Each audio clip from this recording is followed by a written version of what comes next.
penurunan bendera merah putih Rabu 17 Februari 2021 dimulai.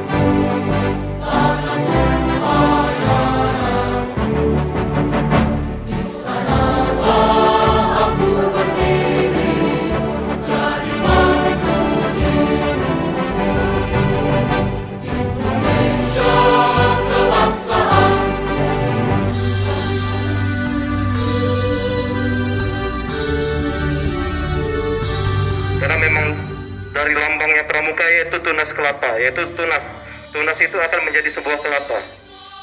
Nah dari itu cikal bakal kita menjadi seseorang, apakah akan menjadi kelapa yang kokoh berdiri ataupun kelapa yang kurang baik.